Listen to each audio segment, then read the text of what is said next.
तो यार आज की ये वीडियो लास्ट वीडियो होने वाली है इस मॉन्स्टर एसोसिएशन आर्क सीरीज की, जिसमें कि आज हम ये जानेंगे कि कैसे किंग सारे कार्ड्स को ठिकाने लगाता है, कैसे सेइटावा की वापस सरफेस पे एंट्री होती है और वो सारे हीरोज की कैसे मदद करता है एंड कैसे इस आर्क का एंड होता है, मतलब समापन होता है। So if you are interested keep watching.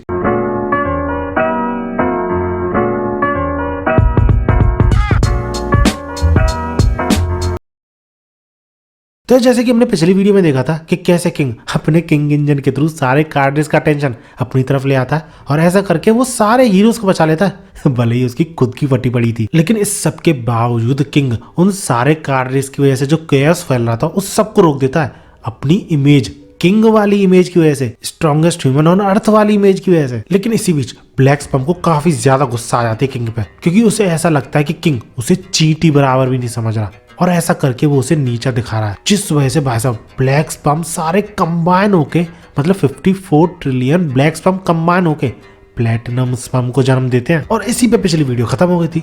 अब इस वीडियो की शुरुआत होती है ज़ॉम्बी मैन से, जिसने कि होमलेस एम्परर को जकड़ रखा था। लेकिन at the same time zombie man काफी ज्यादा सरप्राइज भी था, क्योंकि उसे ये नहीं पता था कि ब्लैक स्पम गोल्डन स्पम के साथ भी कंबाइन होकर कुछ और भी बन सकता है। लेकिन इतने में होमलेस एम्पर हंसने लग जाता है, ये बोलते हुए कि एक ब्लैक स्पम टक्कर दे सकता है ए क्लास हीरो को, और यहाँ पे तो 54 ट्रिलियन ब्लैक स्पम कंबाइन है इस फॉर्म में। That's why it's power will be unimaginable. और यही बात कंटिन्यू करते हुए वो यही बोलता है, इसलिए कह रहा हूँ जल्दी से अपना हाथ हटा ले मेरे गले से, नहीं तो तेरे साथ अच्छा नहीं होगा। लेकिन इस पे ज़ॉम्बी मैन बोल पड़ता है, अच्छा मरना चाह रहा है कि मेरे हाथों से, बस मुझे थोड़े बहुत क्वेश्चन पूछने हैं तुझसे, इसलिए तो जिंदा रख रखा है। जिस पे homeless emperor confuse questions to ask. Then इस पे ज़ॉम्बी मैन ये बोलता है, क्वेश्चंस अबाउट योर पावर, कि कहां से मिली तुम्हें ये पावर और कौन ये सब प्लान कर रहा है चीजें तुम्हें ये पावर देकर। जिस पे होमलेस एम्पर पूछता है, अच्छा तुम गॉड के बारे में जानना चाहते हो। इतने में अचानक से एक बड़ी ही मिस्टीरियस आवाज बोलती है, silence, I am taking them back. जिस पे होमलेस एम्पर भी लाइक, हाँ। बंदा बिल्कुल शॉक हो जाता है ये आवाज सुन के। एंड रिमेम्बर, ये आवाज सिर्फ होमलेस एम्पर को ही सुनाई दे रही है, ज़ॉम्बी मैन को कुछ पता नहीं चल रहा कि क्या हो रहा है और होमलेस एम्पर ऐसे रिएक्शन क्यों दे रहा है। और होमलेस एम्पर ये आवाज इसलिए सुन सकता था क्योंकि ये आवाज थी गॉड की, जो कि भाई साहब हमें चांद पर दिखाया जाता है और उसका साइज देखो मून के कंपैरिजन में कितना बड़ा है। दैट्स व्हाई गॉड को मून पर देख के फट के हाथ में आ जाती है होमलेस एम्पर की, पसीने छोड़ने लग जाता है। लेकिन अभी भी ज़ॉम्बी मैन को कुछ समझ में नहीं आ रहा कि होमलेस एम्पर कर क्या रहा है, करना क्या चाह रहा है, ऐसा रिएक्शन क्यों दे रहा है। इतने में होमलेस एम्पर एक और चीज सुनता है, that your life your power both are forfeit. और ऐसा सुनते ही होमलेस एम्पर लिटरली नमक में बदल जाता है, पूरी बॉडी नमक में बदल जाती है उसकी। और ये चीज देख के ज़ॉम्बी मैन बिल्कुल शॉक्ड कि यार ये कैसे चीज हो गई। और लास्ट वर्ड जो ज़ॉम्बी मैन का था वो था जी, जिस वजह से ज़ॉम्बी मैन को ये काफी ज्यादा सस्पिशियस लगता है कि क्या सही में इसने जो बोला था कि गॉड ने इसको पावर दी है, क्या वो सब कुछ सच था और क्या ये भी किसी गॉड ने किया है। क्या सही में इस तरीके का बीइंग एग्जिस्ट करता है। इन सारे सवालों से भर जाता है बंदे का दिमाग। इसका सीन चेंज होता है और हमें दिखाया था अपना किंग, जो कि अलग ही पोज में खड़ा होता है, इतने खतरनाक मॉन्स्टर प्लेटिनम स्पम के सामने भी। लेकिन चाइल्ड एम्परर सोच रहा होता है कि किंग अटैक क्यों नहीं कर रहा, इतना अच्छा मौका तो है। क्योंकि भैया उन सबको किंग के बारे में तो पता नहीं था, लेकिन उनको बहुत घबराहट महसूस हो रही होती है प्लेटिनम स्पर्म को देख के, उसका ऑरा देख के। लेकिन स्टिल ट्रांसफॉर्म होने के बावजूद किंग सिर्फ देख रहा होता है उसे, उस पर अटैक ही नहीं कर रहा होता है। जिसके बाद चाइल्ड एम्पर को रियलाइज होता है कि अच्छा किंग वेट कर रहा था ब्लैक स्पर्म के ट्रांसफॉर्म होने का, जिससे कि वो उसके फुल पोटेंशियल में उसे हरा सके और बाकी मॉन्स्टर को ये शो कर सके कि किंग का सामना करने का क्या मतलब होता है। और भैया फाइनली किंग अपने हाथ खोलता है और एक्शन करने वाला होता है, जिसके दौरान सबों की नजर किंग पर कि भैया अब करने वाला है, अपना पावरफुल अटैक करने वाला है अब। लेकिन किंग के माइंड में सिर्फ एक ही चीज चल रही होती है कि क्या मैं कुछ कर सकता हूँ, क्या हाथ खोलकर ट्राई करने से अटैक हो पाएगा मुझसे। क्योंकि किंग को भी अब मानो या मानो रियलाइज होने लगा था कि जब उसे सब देख रहे होते हैं तब वो कोई भी एक्शन करे या ना करे, सब कुछ उसके अकॉर्डिंग, लकीली उसके अकॉर्डिंग हो ही जाता है। और किंग का ऐसा पोज लेते ही एवरीवन भी like king king king king. जिस पे किंग अंधेरे में चला जाता है, बंदा यही सोच रहा होता है, really do they want to get me killed that badly. इतने में प्लेटिनम स्पर्म उन सब पे अटैक कर देता है और किंग से ये बोलता है your followers shall be quite. मुझे पता है तुम कितने ज्यादा पावरफुल हो और तुम्हारी क्या डिजायर है और क्यों तुम इतनी देर से रुके हुए हो और हम सब पे अटैक नहीं किया, यानी कार्ड्रेस पे अटैक नहीं किया, क्योंकि तुम 1-on-1 सबसे स्ट्रॉन्ग बंदे से लड़ना चाहते थे। तो लो तुम्हारे सामने स्ट्रॉन्ग बंदा खड़ा है, अटैक करो अपने पावरफुल मूव के साथ and in that same instant I shall send your head flying. और ये सब सुन के किंग के माइंड में सिर्फ एक चीज चल रही होती है, लगता है मुझे अपने घुटनों पे बैठना पड़ेगा, बस इतना ही कर सकता हूँ मैं। इसके बाद सीन चेंज होता है और हमें दिखाए जाते हैं गारो और बैंग, जिनकी की फाइट अभी अभी एंड हुई होती है और बैंग नॉकआउट हो चुका होता है। फुल डिटेल में फाइट इस वीडियो में मैंने ऑलरेडी एक्सप्लेन कर रखी है, लेकिन इन दोनों की फाइट एंड होने के बाद बैंग के एक पंच के थ्रू गारो को होश आ जाता है, यानी उसकी कॉन्शियसनेस वापस आ जाती है। अभी तक तो वो अनकंट्रोलेबल था, लेकिन इस पॉइंट ऑफ टाइम के बाद वो थोड़ा बहुत कंट्रोल कर पाता अपनी पावर्स को, अपनी बॉडी को। इसी वजह से जब फरर अगली जो कि भाग गया था, कार्ड रेस से भाग लिया था, यहाँ पर आके बैंग पे अटैक करने की कोशिश करता है तो गारो बैंग को बचाता है अगली फरर से, उसके पेट में एक बहुत बड़ा छेद करके, जिसके बाद वॉमिटिंग फरर अगली का क्या हाल होता है तुम देख ही सकते हो पैनल में। लेकिन भाई साहब गारो यहाँ नहीं रुकता, वो फ्रैक्शंस ऑफ सेकंड में वो कार्ड्रेस जो कि किंग का सामना करने के लिए तैयार थे, लड़ने को तैयार थे, उन सबको नॉकआउट कर देता है। नॉकआउट से मेरा मतलब है इधर उधर उड़ा देता है। और उसी एक इंस्टेंट में किंग अपना मूव का नाम पुकारता है जो कि उसको खुद को नहीं पता था, चाइल्ड एम्परर के थ्रू से पता चला था। लेकिन सबको दिखाई ऐसा देता है कि किंग के अटैक यानी उस मूव की वजह से ही सारे कार्ड्रेस नॉकआउट हो गए, इधर उधर फैल गए। सबको तो छोड़ो, इवन खुद किंग शॉक हो जाता है कि भैया ये कैसे हुआ, मेरे पास पावर्स कहां से आ गई। इसके बाद जब गारो जमीन पर लैंड करता है और हम देख भी सकते हैं कि गारो फुली अवेयर हो चुका है, यानी होश में आ चुका है, तो इतने में उसके बगल में एक पोर्टल खुलता है, वही ब्लैक होल वाला पोर्टल जिसमें से निकलते हैं सैटामा, फ्लैशी फ्लैश और ये मनाको। और जब किंग की नजर सैटामा पे पड़ती है तो बंदा बहुत ज्यादा खुश हो जाता है। इस पॉइंट ऑफ टाइम पे दुनिया में सबसे ज्यादा खुश बंदा यही होगा। और दूसरी तरफ ये तीनों सोच रहे होते हैं कि आखिर यहाँ पे चल क्या रहा है, सारे हीरोज डिफीट हो चुके हैं और ये सामने एक मॉन्स्टर क्या कर रहा है उनके। और तभी पहली बार मॉन्स्टर गारो और सैटामा की नजर एक दूसरे से टकराती है। इतने में सैटामा गारो की तरफ भागना शुरू करता है, लेकिन बाद में ये रिवील होता है कि वो गारो की तरफ नहीं, जेनोस की तरफ जा रहा था, जिसकी की ऑलरेडी बहुत बुरी हालत हो चुकी थी। पिछली वीडियो में भी हमने देखा था कि आखिर इसके साथ ऐसा कैसे हुआ है। अब ऐसी हालत में जेनोस को देख के सैटामा बोलता है, अरे यार तुम फिर टूटी फूटी हालत में पड़े हो जेनोस, आर यू ओके। तो इस पे जेनोस ज्यादा कुछ बोलता तो नहीं है, लेकिन सैटामा को वहां पर देख के काफी ज्यादा खुश होता है, क्योंकि उसे पता था भैया सैटामा यहाँ एंटर कर चुका है तो सब कुछ ठीक हो जाएगा। जिस पे सैटामा पूछता है कि ये तो नहीं है जिसने की तुम्हारी ऐसी हालत करी है, तो इस पे जेनोस बोलता है कि नहीं नहीं नहीं ये नहीं है, वो तो कार्ड्रेस थे जिनको की किंग ऑलरेडी निपटा चुका है। जिस पे सैटामा बिल्कुल ब्लैंक कि किंग यार उसके पास तो एक ही मूव है जो कि गेम में वो यूज करता है मेरे अगेंस्ट में। इतने में जेनोस एक और चीज बोलता है सैटामा से, बट इट्स स्ट्रेंज, क्योंकि जो एनर्जी किंग के अटैक से आई थी वही एनर्जी मैं उस बंदे यानी उस मॉन्स्टर से भी फील कर सकता हूँ। बट भैया जेनोस इसे एक मेल फंक्शन समझ के छोड़ देता है, लेकिन सैटामा को लगता है सब कुछ समझ में आ गया था कि क्या हुआ यहाँ पर। इतने में फ्लैश सरप्राइज अटैक कर देता गारो पे, लेकिन उल्टा उसे सरप्राइज मिल जाता है क्योंकि गारो उसका अटैक डॉज कर लेता है। जिस पे गारो फ्लैश से ये बोलता है कि वैसे तो तू हीरो है, लेकिन इस तरीके की स्नीक अटैक करने की कोशिश कर रहा है मुझ पर। लेकिन फ्लैश इस बात को इग्नोर कर देता है और ये पूछता है उससे कि क्या तुम मॉन्स्टर किंग हो। बट इस बात को मना करते हुए गारो अपने आप को इंट्रोड्यूस कर देता है, यानी अपना नाम बता देता है और ये क्लियर कर देता है कि वो जल्दी ही डिजास्टर लेवल गॉड तक पहुंचेगा और इस दुनिया को जो कि बहुत टेढ़ी है सीधा करेगा। अब फ्लैश और भी आज सरप्राइज कि ये बंदा गारो है, यानी वही हीरो हंटर। लेकिन इसी के बाद गारो ये भी क्लियर कर देता है कि मुझे मॉन्स्टर एसोसिएशन का पार्ट समझने की गलती मत करना, क्योंकि मैं उन लोगों के साथ नहीं हूँ, मैं अपनी सुनता हूँ और अपनी करता हूँ। इतने में भाई साहब बड़े ही कूल तरीके से प्लेटिनम पर वहां पे एंटर करता है, allow me to pass through बोलकर और उन दोनों पर अटैक करके। इसके बाद वो गारो को ये बोलता है कि मुझे पता था तुम कैसे हो, इसलिए तुम्हें पहले ही डिस्पोज यानी ठिकाने लगा देना चाहिए था। लेकिन पता है यहाँ पे सबसे ज्यादा सरप्राइज कौन करता है मुझे, फ्लैश, जिसकी की भले ही रैंक यार काफी ज्यादा कम है इस क्लास में, यानी 13th रैंक पे आता है, लेकिन स्टिल इतने तगड़े अपोनेंट का अटैक आसानी से झेल जाता है। इनफैक्ट बंदा ये भी डिसाइड करता है कि वो उन दोनों के साथ एक साथ लड़ेगा, जो सुन के गारो भी तैयार हो जाता है और भैया प्लेटिनम तो तैयार था ही फाइट करने के लिए, जिसके बाद इन तीनों की बहुत तगड़ी फाइट शुरू हो जाती है और ये फाइट कुछ इस तरीके का सीन क्रिएट कर देती है। इसके बाद सीन चेंज होता है और हमें दिखाया जाता है किंग, जो कि भगा भागा सैटामा के पास आता है और काफी ज्यादा इमोशनल हो जाता है सैटामा को देख के, क्योंकि पता है क्या, किंग को ऐसा लग रहा होता है जो कार्ड रेस को उड़ाया ना, नॉकआउट किया था, वो सैटामा ने किया था। और इसी वजह से वो और भी ज्यादा शुक्रगुजार था सैटामा का कि वो सही टाइम पे वहां पे पहुंच गया।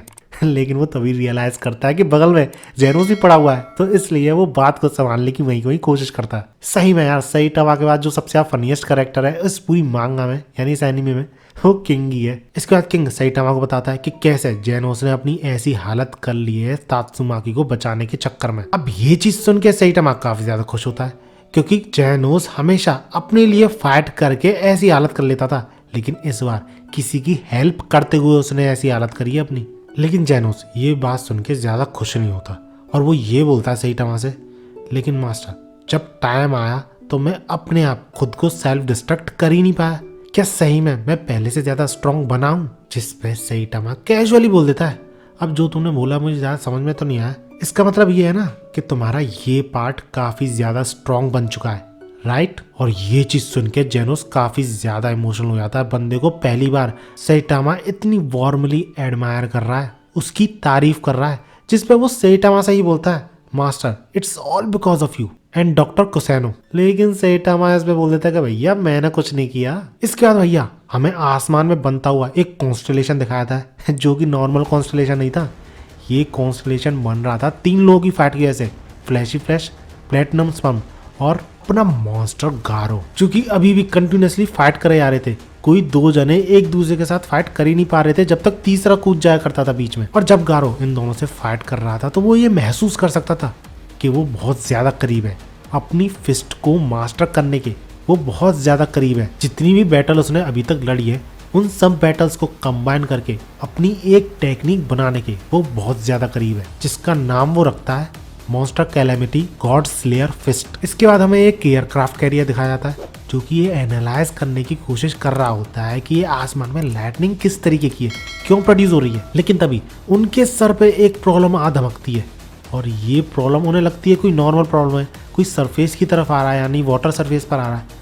लेकिन उन्हें क्या पता था, जो चीज ऊपर आ रही है वो खुद एक वाटर है, यानी ये और कोई नहीं, one of the cardre evil natural water था। इसके बाद अगेन हमें इन तीनों की फाइट को लाया जाता है, जिसके की दौरान फ्लैशी फ्लैश सिर्फ एक ही चीज सोच रहा था, एक ही चीज चल रही थी उसके माइंड में कि यार सिर्फ एक ही दिन में उसे इतने सारे लोग मिल गए जो कि ना सिर्फ उसकी स्पीड के साथ कीप अप कर सकते हैं बल्कि उसकी स्पीड को सरपास भी करते हैं। और यही चीज बंदे को सबसे ज्यादा फ्रस्ट्रेट कर रही थी और इसी फ्रस्ट्रेशन के दौरान वो फाइट भी कर रहा था। और तुम्हें तो पता ही है यार, एनीमे में अगर माइंड स्टेबल ना हो यानी रिलैक्स ना हो तो फाइट में ज्यादा देर टिकता नहीं बंदा। और यही एग्जैक्टली सेम चीज फ्लैश के साथ होती है। गारो और प्लेटिनम स्पम दोनों मिलके पेलते आते हैं और भाई साहब बंदे को जमीन में गाड़ देते हैं। इसके बाद फाइट बचती है सिर्फ 2 लोगों की, प्लेटिनम स्पम और गारो की, जो कि अगर तुम सोच रहे हो कि इन दोनों की फाइट बहुत स्लो हो जाएगी तो नहीं, इन दोनों की फाइट और भी ज्यादा तेज हो जाती है, क्योंकि इंटरप्ट करने वाला अब कोई भी नहीं बचाता। और इन दोनों की स्पीड कितनी ज्यादा थी तुम इस बात का अंदाजा ऐसे लगा सकते हो कि ये जो डिजिट लिख रही है ना, इसमें ये जो छोटी वाली डिजिट है बीच में, ये 1 सेकंड का 100th पार्ट है। और भैया उसके भी आगे डिजिट लिख दिया इन्होंने, तो भैया कितनी ही तेज होंगे ये सोचो। और इसी रीजन की वजह से ये जो कॉन्स्टेलेशन था ना, ये पहले से भी ज्यादा डेंस हो जाता है सिर्फ 2 लाइट्स के साथ। और जब ऐसा लगता है कि ये दोनों ही एक दूसरे को बराबरी की टक्कर दे रहे हैं तो भाई साहब गारो गलत प्रूफ कर देता है एक तगड़ा पंच जड़ते हुए प्लेटिनम स्पम को। लेकिन अगेन प्लेटिनम स्पम खड़ा हो जाता है, लेकिन गारो अगले अटैक के साथ इसका खेल खत्म कर ही देता है, ये बोलते हुए let me pass through a bit, क्योंकि शायद प्लेटिनम स्पम भूल चुका था कि गारो भाई साहब फाइट के साथ इम्प्रूव होता है। तो इसलिए स्टार्टिंग में भले ही वो ज्यादा स्ट्रॉन्ग था, लेकिन at the end of this fight Garo ज्यादा स्ट्रॉन्ग बन जाता है। इसके बाद सीन चेंज होता है और हमें दिखाई जाती है तात्सुमाकी, जिसके की सामने खड़ा होता है ब्लास्ट। और जब तात्सुमाकी की आंखें खुलती हैं, भले ही वो पूरे होश में नहीं थी, लेकिन स्टिल उसे यही लगता है कि उसके सामने ब्लास्ट खड़ा है। इसके बाद ब्लास्ट तात्सुमाकी से बोलता है, तात्सुमाकी यू वर सो क्लोज, सही में अगर तुम्हारे पास थोड़ी सी और पावर होती तो तुम सारे एनिमीज को अकेले ही वाइप आउट कर देती। तो इस पर तात्सुमाकी अभी भी ऐंठ बनी जाती है, फुल कॉन्फिडेंस के साथ बोलती है ऑब्वियसली। जिसके बाद ब्लास्ट तात्सुमाकी से ये बोलता है, थैंक्स टू माई ट्रेनिंग मैं पावर्स दूसरों को ट्रांसफर कर सकता हूँ। और इसी वजह से वो तात्सुमाकी को पावर देने का ट्राई करता है। लेकिन तात्सुमाकी भैया इतनी पागल नहीं थी, उसे अभी भी याद थी ब्लास्ट की वही बात, when the time comes don't go expecting someone to come save you. और ऐसी बात बोलने वाला बंदा खुद दूसरों को पावर देने का कैसे ट्राई कर सकता है, जिस वजह से तात्सुमाकी तुरंत ही समझ जाती है कि वो कोई और है, और इसलिए वो उससे पूछती भी है। और इतने में हमें शो करा जाता है उस बंदे का फेस, जो कि ब्लास्ट तो बिल्कुल भी नहीं था। एंड दैट्स हाउ वो बंदा डिसअपीयर हो जाता है, और वहां पर एंट्री होती है असली ब्लास्ट की, जो कि शायद उसी बंदे की यानी गॉड की प्रेजेंस महसूस करके तुरंत ही तात्सुमाकी के पास आया है कि कहीं कुछ गलत तो नहीं हुआ तात्सुमाकी के साथ। लेकिन वो रिलैक्स हो जाता है ये देख के कि तात्सुमाकी बिल्कुल सेफ है। इसके बाद किंग तात्सुमाकी के पास किसी अजीब ही बंदे को देखता है तो काफी सरप्राइज होता है। लेकिन तभी पीछे से सैटामा बोलता है, अच्छा ब्लास्ट तुम यहाँ पर हो। और ब्लास्ट नाम सुनते ही किंग और जेनोस का क्या रिएक्शन है तुम देख ही सकते हो। ऑब्वियसली बंदा इतना गायब रहता है, एस क्लास हीरोज भी बहुत कम ही हैं जिन्होंने उसको देखा है। लेकिन वहीं ब्लास्ट बाकी सारे हीरोज से अलग नहीं था।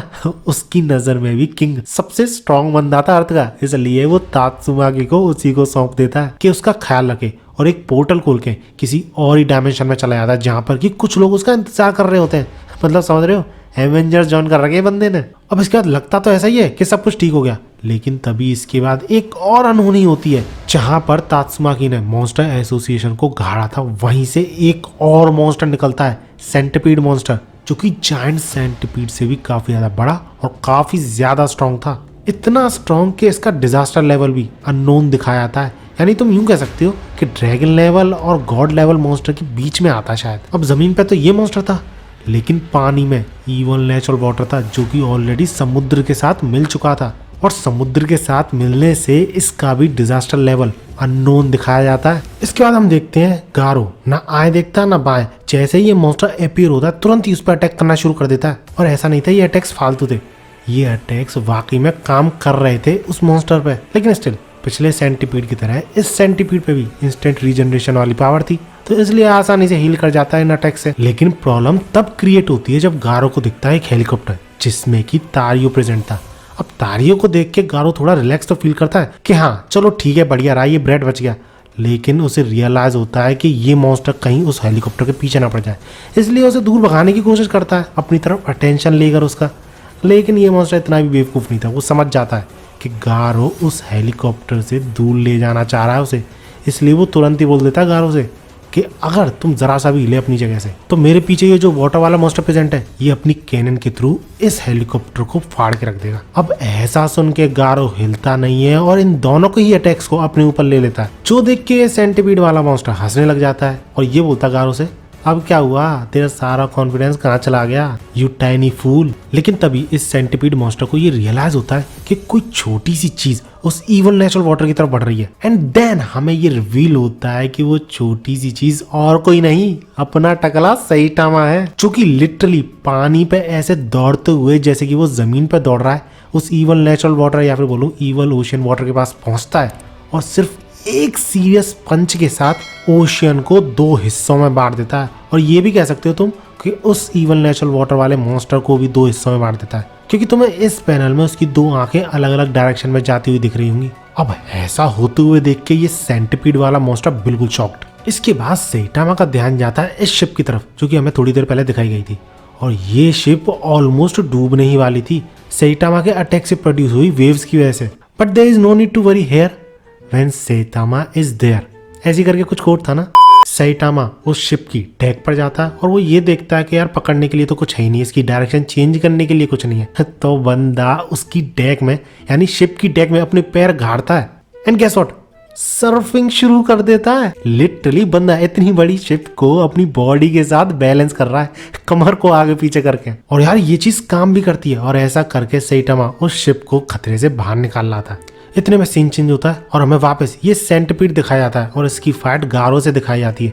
और इस फाइट के बीच में कूद पड़ता है मेटल बैट अपने अटैक के साथ। लेकिन ऑब्वियसली जब मेटल बैट को पिछला ही सेंटिपीड इतना ज्यादा हार्ड लगा था, तो ये सेंटिपीड और भी ज्यादा हार्ड लगता है। और इसी दौरान उसे मिलता है मॉन्स्टर गारो, जिससे पहली ही नजर में मेटल बैट समझ जाता है कि ये गारो है, ऑल बिकॉज ऑफ हिज आई, जो कि रिवील हो गई थी शेल के टूटने की वजह से। और गारो को वहां पे देख के मेटल बैट काफी ज्यादा गुस्सा हो जाता है कि तुम फिर से मेरे काम के बीच में आ गए। क्योंकि पिछली बार भी सेंटिपीड के अटैक करने पर गारो आया था उससे फाइट करने, और इस बार भी उसे सेम केस लगता है।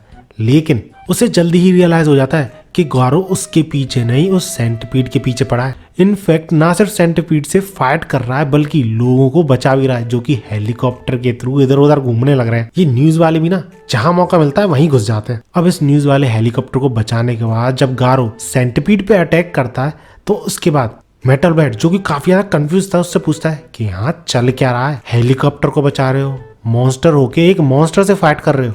ऐसा लगता है जितना ही ज्यादा तुम बाहर से मॉन्स्टर बनते आ रहे हो उतना ही अंदर से ह्यूमन बन रहे हो। लेकिन गारो उसे चुप करते हुए हमेशा की तरह यही चीज बोलता है कि इसी मौके का तो मुझे इंतजार था, ये शो करने के लिए कि मैं कितना ज्यादा टेरिफाइंग हूँ। इसके बाद गारो सीरियसली चीजें बताने लग जाता है मेटल बैट को कि हमें क्या करना चाहिए। पीछे हेलीकॉप्टर है, उसके पीछे पड़ा हुआ है ये सेंटिपीड, हमें उस हेलीकॉप्टर को कैसे कैसे बचाना पड़ेगा। लेकिन तभी पीछे से मेटल बैट एक लात मारता है ये बोलते हुए, तुम समझते क्या हो खुद को? यहाँ पे मेरे सामने ऑर्डर चला रहे हो, ये कर वो कर। और इसी के बाद इन दोनों के बीच झगड़ा सा शुरू हो जाता है, नोकझोंक जो होती है दो राइवल्स के बीच। इसके बाद हमें ये दिखाया जाता है कि कैसे ये दोनों मिलकर सेंटिपीड को पेल रहे होते बुरी तरह। लेकिन भैया कितना ही पेल लो, इंस्टेंट रीजनरेशन की वजह से ये सेंटिपीड बार बार हील हो जा रहा था। और इस दौरान हर एनिमी की तरह जो राइवल्स होते हैं वो एक दूसरे से झगड़ते हैं, ऐसे ही ये दोनों भी झगड़ रहे होते हैं। बट प्रॉब्लम तब क्रिएट होती है जब ये सेंटिपीड इस हेलीकॉप्टर को पकड़ लेता है अपने टेंटिकल्स के थ्रू। सेंटिपीड के लिए इसे टेंटल्स बोला जाता है वैसे। अब ऐसा होने के बाद इस हेलीकॉप्टर में प्रेजेंट सारी हीरोज की तो फटी रही थी, लेकिन साथ ही साथ मेटल बैट और गारो की भी फट जाती है कि अब क्या करा जाए। और ये सेंटिपीड भी हंसने लग जाता है क्योंकि इसे भी पता चल चुका था कि बाजी अब उसके हाथ में। एंड दैट्स व्हाई वो अपने हजारों हाथों के थ्रू मेटल बैट और गारो को ढेर करने की कोशिश करता है, और शायद कर भी देता अगर हेलीकॉप्टर में प्रेजेंट कुछ हीरोज मिलके इसका ध्यान न भटकाते। एंड ध्यान भटकाने के बाद इसी का मौका गारो उठाता है और उसी के बाद मेटल बैट भी इसका फायदा उठाता है, और ये दोनों मिलके उस हेलीकॉप्टर को उस सेंटिपीड के शिकंजे से निकाल लेते हैं। अब उस हेलीकॉप्टर के साइड हटने के बाद मेटल बैट फुल स्पिरिट में था, गारो काफी ज्यादा एंग्री रहता ही है। तो भाई साहब ये दोनों पीटना पेलना शुरू कर देते हैं इस सेंटिपीड को अपने अपने स्पेशल मूव्स के साथ। और इसी फाइट के दौरान मेटल बैट एक मुक्का खाया था बहुत तगड़ा, लेकिन दूसरी तरफ गारो इम्प्रूव होता है। तुम्हें पता ही है हर फाइट के साथ फाइट के दौरान भी इम्प्रूव होता है, इसलिए ना सिर्फ वो उसके अटैक से बचता है बल्कि साथ ही साथ उसका एक कोर भी चुरा लेता है, यानी उसकी बॉडी के अंदर से कोर, जो कि इंस्टेंट रीजनरेशन में हेल्प करता है उस सेंटिपीड के। अब अगर तुम सोच रहे हो गारो का कैसे पता चला, तो उसके अकॉर्डिंग जब भी वो रीजनरेट करता था सेंटिपीड तो एक स्पेसिफिक एरिया से एनर्जी रिलीज होती थी, और उससे गारो ने अंदाजा लगाया कि उस एरिया में कुछ ना कुछ तो है। अब वो कौन निकला, यानी तुम इस चीज से ये समझ सकते हो कि इस पॉइंट ऑफ टाइम पे गारो छोटी मोटी एनर्जी रिलीजेस, एनर्जी कहाँ से कहाँ जा रही है, ये सब चीजें एक्सपीरियंस करने लग गया था, देखने लग गया था। इसके बाद गारो उस कोर को हवा में उछाल देता है क्योंकि उसे पता था ऐसा करने पे 101% वो सेंटिपीड उस कोर के पीछे जाएगा, और एग्जैक्टली ऐसा होता भी है। लेकिन गारो यहीं पे नहीं रुकता है, वो भी उस सेंटिपीड के ही थ्रू उस कोर का पीछा कर रहा होता है। दूसरी तरफ मेटल बैट ऑलमोस्ट अनकॉन्शियस हो चुका होता है। अब उस कोर को फेंकने में गारो ने कितनी जान लगाई थी, कितनी ऊंचाई तक गया था, तुम इस पैनल को देख के आसानी से समझ सकते हो। लेकिन वो सब तो ठीक है, बट यार मुझे अभी तक ये समझ में नहीं आया ये सेंटिपीड ऐसे कैसे खड़ा हो गया। बट जो भी है, उस सेंटिपीड के हाथ में हाथ गया, उसके टेंडल्स के थ्रू उस कोर को पकड़ लेता है। लेकिन पकड़ने के बावजूद गारो, जो कि उसका पीछा कर रहा था, उसी की पीठ पे चढ़कर उस कोर की तरफ जंप मारता है और उस कोर को एज अ बेस यूज करके उस सेंटिपीड की तरफ लॉन्च होता है, जिस वजह से वो कोर तो एक्सप्लोड हो ही जाता है। साथ ही साथ गारो उस सेंटिपीड पे कराटे चॉप का यूज करता है, यानी फर्स्ट थिंग जो कि उसने बेंगे के डोजो में करी थी। लेकिन उस टाइम सिर्फ इतनी टाइल्स रखने के बावजूद गारो से एक टाइल रह गई थी, बट दिस टाइम इतने लंबे और इतने हार्ड सेंटिपीड को गारो पूरी तरह चॉप कर देता है। लिटरली बंदा उसे 2 हिस्सों में बांट देता है, और इसी के साथ गारो हमें ये रिवील करता है कि उसकी फिस्ट परफेक्ट हो चुकी है। इसके बाद सीन चेंज होता है और हमें दिखाया जाता है किंग, जिसके सामने से ये बड़ी शिप आ रही होती है। अरे वही शिप जिसपे कि सैटामा था। अब इतने बड़े खतरे को अपने सामने आता देख किंग एक ही नाम याद करता है, सैटामा। सैटामा कहाँ है? लेकिन वो उसे कहीं नहीं मिलता, उल्टा पीछे से कुछ और हीरोज वहां पे आ जाते हैं। फुबुकी आ जाती है अपने ब्लिजार्ड ग्रुप के साथ। फुबुकी ग्रुप के साथ नहीं, गलत बोल गया मैं, न्यू फुबुकी ग्रुप के साथ, जिनमें से किंग सबको पहचान जाता है, लेकिन इस बंदे को नहीं पहचान पाता। तुम ही नहीं पहचाने क्या? अरे ये टैंक टॉप मास्टर है, अब तात्सुमाकी को ऐसी हालत में देख के फुबुकी अपनी एनर्जी देना शुरू कर देती है उसे, यानी हील करना शुरू कर देती है।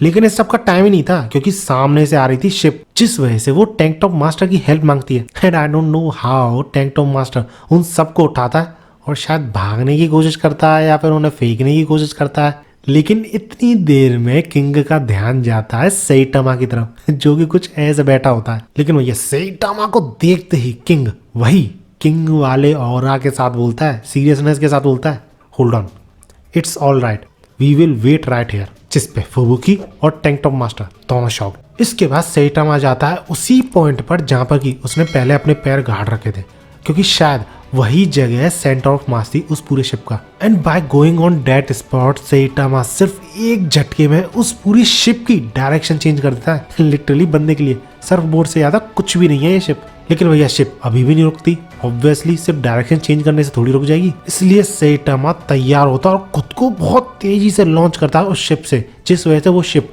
थोड़ी बहुत जमीन में गड़ जाती है।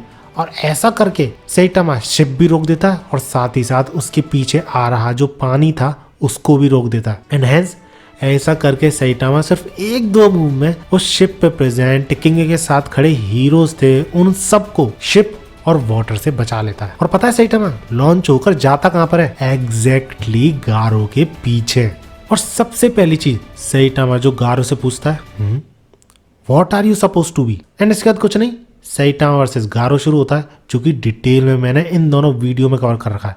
और भैया इस वीडियो में तो 1 मिलियन व्यूज भी हो गए हैं। तो जिसने ये दोनों वीडियोस नहीं देखी, सैटामा और गारो की फाइट नहीं देखी, अब तो देख लो भैया। खैर जो भी है, इन दोनों वीडियो के खत्म होने के बाद यानी सैटामा के गारो को हराने के बाद गारो कुछ ऐसा फील करता है और गारो को ऐसी हालत में देख के आसपास के हीरोज लोग कुछ ऐसा फील करते हैं। और जेनोस के कोर के थ्रू जो कि सैटामा इस पूरी फाइट के दौरान अपने हाथ में लिए हुए था, उसके थ्रू जेनोस सारी मेमोरीज देख सकता था कि क्या क्या हुआ, सैटामा ने क्या क्या किया और किस हद तक गया ह्यूमंस यानी अर्थ को बचाने के लिए।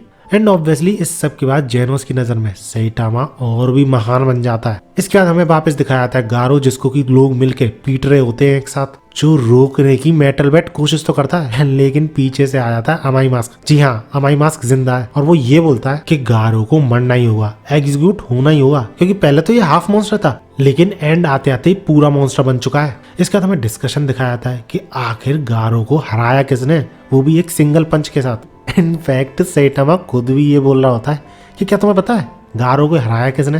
क्या वो ब्लास्ट था क्या जिसने हराया? और इस पे जेनोस भी कुछ नहीं बोलता क्योंकि उसे लगता है सैटामा इंटेंशनली ये सब कुछ नहीं बताना चाह रहा। और दूसरी तरफ गारो की बात करें तो वो अभी भी पिट रहा होता है समों से, जिसको कि देख के सैटामा पहले ही नजर में समझ जाता है कि वो अपने आप से पिट रहा है। चाहे तो इन सबको अभी भी ढेर कर सकता है लेकिन इंटेंशनली वो ऐसा कर रहा है। जिसके बाद ज़ॉम्बीमैन बीच में आता है, उन सबको रोकता है और ये पूछता है गारो से कि ऐसा हो ही नहीं सकता कि इतनी पावर सिर्फ मॉइस्चराइजेशन से आई हो तुम्हारे पास। क्या तुम श्योर हो कि किसी ने तुम्हें पावर नहीं दी है लाइक अ गॉड? कहीं गॉड ने तुम्हें ये पावर तो नहीं दी थी? अब गॉड नाम सुनते ही फ्लैश भी बोल पड़ता है कि गॉड, ऐसा ही कुछ तो ब्लास्ट भी बोल रहा था। लेकिन गारो इस सबको ब्लफ बोलते हुए हंसने लग जाता है और ये बोलता है कि जो भी कुछ हुआ है ये सब कुछ मेरा ही काम था, इसलिए जल्दी आओ और मुझे खत्म कर दो। जो सुन के ज़ॉम्बीमैन समझ जाता है कि गारो इतनी देर से पिट क्यों रहा था, क्योंकि गारो जीना ही नहीं चाहता अब। जिस पे अमाई मास्क कूद पड़ता है बीच में ये बोलते हुए कि देखो ये भी चाहता है मरना, चलो मैं इसकी विश पूरी कर देता हूँ। लेकिन तारियो वहां पे आके उसे रोक लेता है और सबको बहुत ही ज्यादा मीन बोल देता है, क्योंकि गारो ने कितनी बार उसकी जान बचाई थी वो सब तो कुछ देखा नहीं किसी ने, और सारे एक साथ मिलके मारने लग रहे हैं उसे। बट भैया तारियो की बात सुनने कौन वाला था,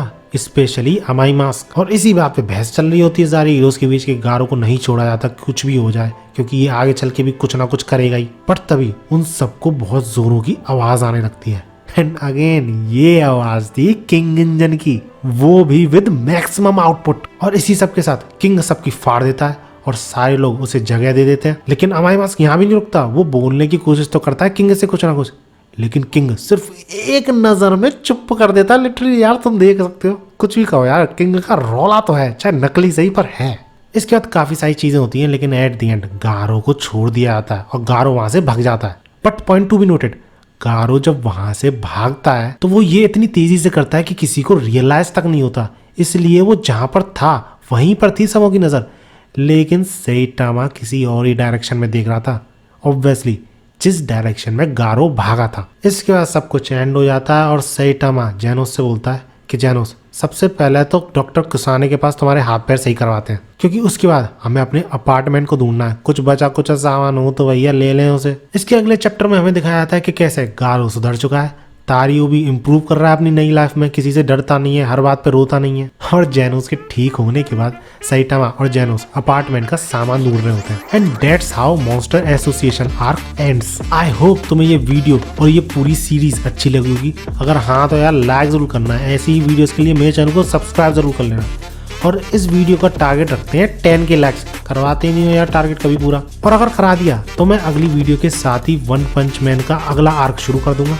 और अगर नहीं कराया तो कुछ और शुरू करेंगे भैया। जो भी हो, मिलते हैं अगली वीडियो में और भागो।